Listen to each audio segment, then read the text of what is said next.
This is Optimal Relationships Daily, episode 1179.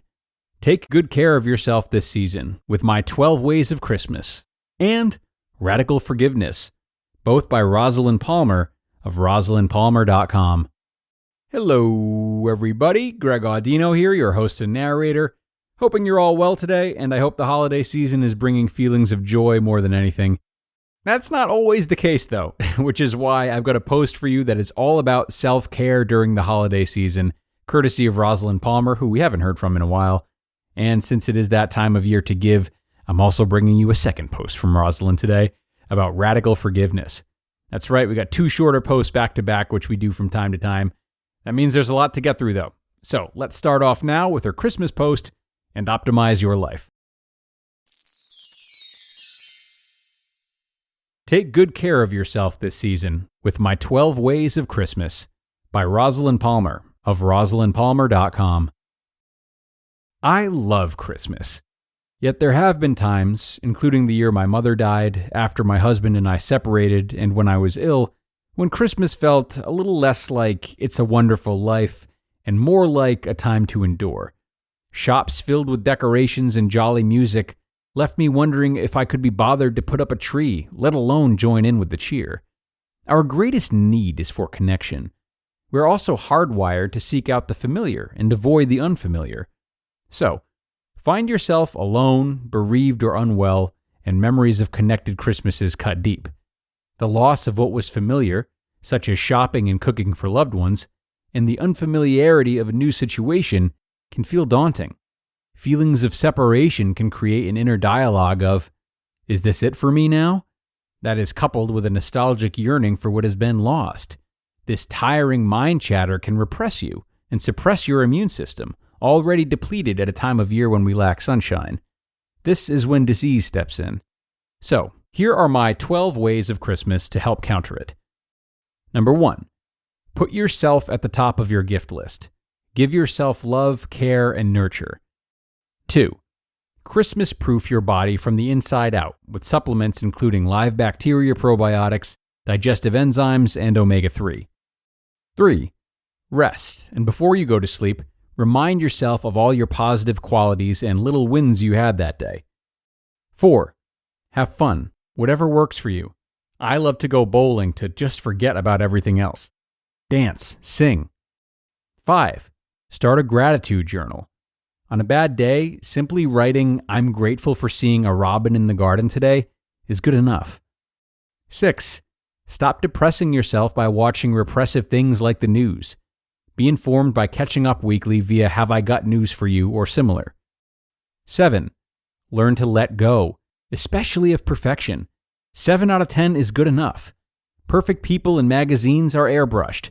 Perfection is unattainable, like a finish ribbon that moves away all the time. As such, it is the lowest quality of all. 8. Be kind to yourself. If you spoke harshly to a friend or lover the way you speak to yourself, would they stay? 9. Say, "I am enough" to yourself every day, and remind yourself of my mantra, "All I need is within me." Write one of these or a phrase that motivates you on your mirrors. Have it as your screensaver. 10. Every day, find ways to be a human being and not a human doing. Walk in nature. Take 10 uninterrupted minutes to savor your coffee. Soak in a hot bath. 11. Say no to others overburdening you, your time, and good nature. And 12. Never say never. Even if you've been hurt in the past, you can still find someone who loves and values you for who you are. But first, you must do this for yourself. Take good care of yourself this festive season. And before I get to the next article, folks, I just want to offer a quick word from our sponsor, BeachBound.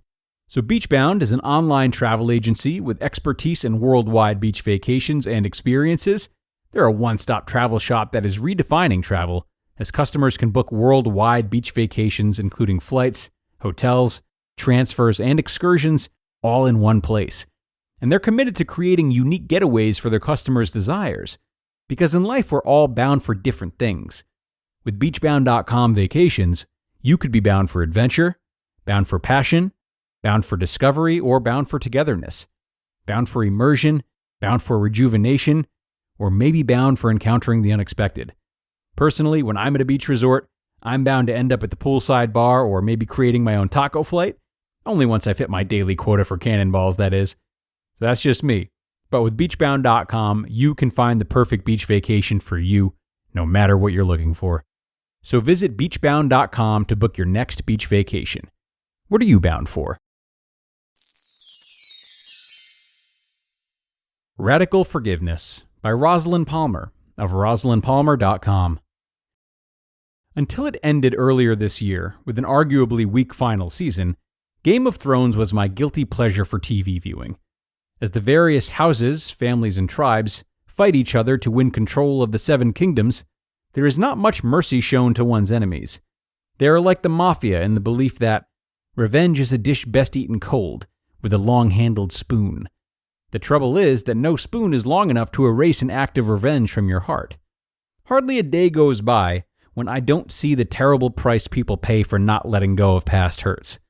Forgiveness is key, but for many clients I've worked with, the shift to forgiving some hurt done to them may just not be within their gift. I'm a therapist, not a priest. It is not my job to force anyone to forgive another person, apart from one, themselves. They have to forgive themselves for allowing it to happen. They have to forgive themselves for carrying around, to use a metaphor, a cup of poison meant for the person who hurt them, but sipping from it themselves. In the movie Analyze This, mob boss Paul Vitti, played by Robert De Niro, is losing his grip as the drive-past killing of his friend has prompted panic attacks. He secretly seeks out psychiatric help from Ben Sobel, played by Billy Crystal, who finds that he has a client who does not understand the word no. It is black comedy, but ultimately Vitti has to let go of the guilt and burdens of his actions. The most powerful example of what is called radical forgiveness that I've come across is from Rwanda. In her book, As We Forgive, Stories of Reconciliation from Rwanda, Catherine Claire Larson says, quote, "What does forgiveness really look like? How can you forgive someone who seemingly took everything away that made life worth living? Family, homes, and trust. What kind of power is it that can look someone who has hurt you in the deepest way and forgive them? If forgiveness is possible after the slaughter of nearly 1,100,000 days in Rwanda, then today, more than ever, we owe it to humanity to explore how one country is addressing perceptual, social, psychological, and spiritual dimensions to achieve a more lasting peace. If forgiveness is possible after genocide, then perhaps there is hope for the comparably smaller rifts that plague our relationships, our communities, and our nation." End quote. You may not reach radical forgiveness, but you deserve to see the world through better eyes. Not ones clouded by the mist of anger or resentment or hatred. If you keep sipping that cup of poison, guess what happens? It's you who will pay the biggest price as you compromise your life, your happiness, and your health.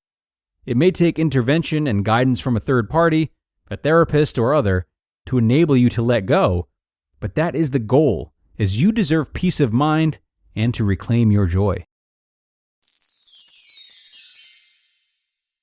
You just listened to the posts titled, "Take Good Care of Yourself This Season with My 12 Ways of Christmas," and "Radical Forgiveness," both by Rosalyn Palmer of RosalynPalmer.com. All right, my friends, a lot of great information to consider both seasonally and year-round, I would say. I'll keep this intro nice and short for you since I'm sure there's a lot for you to chew on after those two posts. Wishing you a great rest of your Wednesday, and also encouraging you to stop in tomorrow for our Thursday show with a post from Jen of thistimeofmine.com. She's got a parenting post that I think is actually really helpful for anyone and everyone, so don't miss out. I'll see you tomorrow, where your optimal life awaits.